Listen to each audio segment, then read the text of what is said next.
No episódio anterior, mostramos que, por falta de dragagens nos últimos 20 anos, o Guaíba e outros rios ficaram mais rasos. Isso teria dificultado a vazão da água acumulada pelas chuvas intensas em direção ao mar e contribuído decisivamente para a catástrofe de inundação que arrasou grande parte da capital e da região metropolitana em 2024. O impacto da tragédia fez o governo estadual retomar as dragagens. O processo está no início, mas ainda tem muitos obstáculos. Um dos maiores é reflexo das pressões de entidades ambientais que no início dos anos 2000 levaram a justiça a proibir desde então a retirada de areia do leito do Guaíba. As questões envolvendo o judiciário são um dos pontos sensíveis em toda esta discussão. Muitos, entre os que contestam as proibições judiciais, alegam que alguns representantes do judiciário acabam agindo, entre outros aspectos, sob influência da agenda ambientalista, num contexto que também envolve a pressão política de outros segmentos alinhados com esta mesma visão. O resultado de tudo isso são processos intermináveis. A questão judicial eu acho um absurdo. Está há 20 anos, foi um processo movido por uma ONG. Parece que a ONG não mais existe, eram 2 ou 3 pessoas, e isso está travando.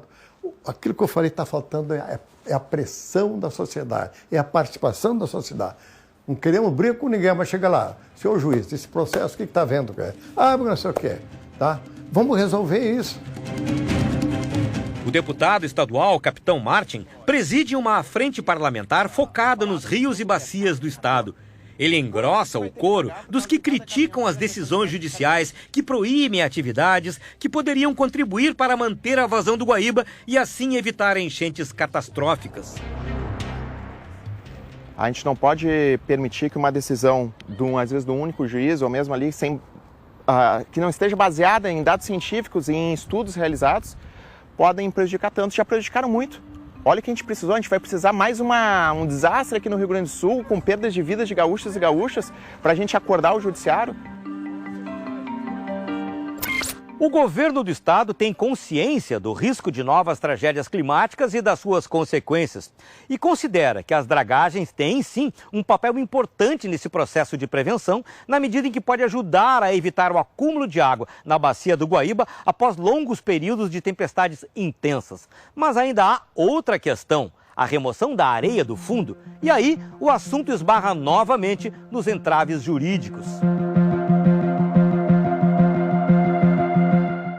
A secretária estadual de Meio Ambiente e Infraestrutura diz que a extração de areia no Guaíba poderia ser feita depois de estudos que permitissem uma atividade controlada e segura em termos ambientais. Mas os órgãos oficiais estão proibidos de conceder autorização para a atividade. A questão da mineração no Lago Guaíba, existe uma ação judicial e uma determinação que não permite que nós possamos executar o licenciamento ambiental de atividades de extração puramente. Mesmo assim, ela tenta na justiça liberar pelo menos o uso da areia que é removida durante as dragagens contratadas pelo governo.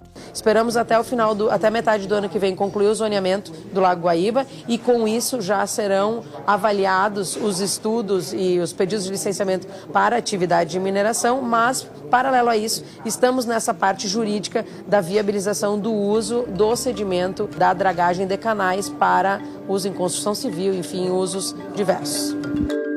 O presidente da Portos RS entende que a retirada de areia na dragagem dos canais de navegação ajudaria a melhorar o fluxo da água no Guaíba. Sem dúvida, esse processo pode ajudar, auxiliar, a todo o estado no processo da retirada desse sedimento. Nós procuramos o Ministério Público do Rio Grande do Sul, mas apesar da nossa insistência, a instituição preferiu não se manifestar sobre as decisões que vêm sendo tomadas desde o início dessa polêmica há mais de 20 anos. Mesmo que os entraves judiciais sejam superados e a extração de areia no Guaíba liberada, ainda há outro problema: o custo de dragar e retirar a areia numa área tão grande, com o objetivo de evitar inundações.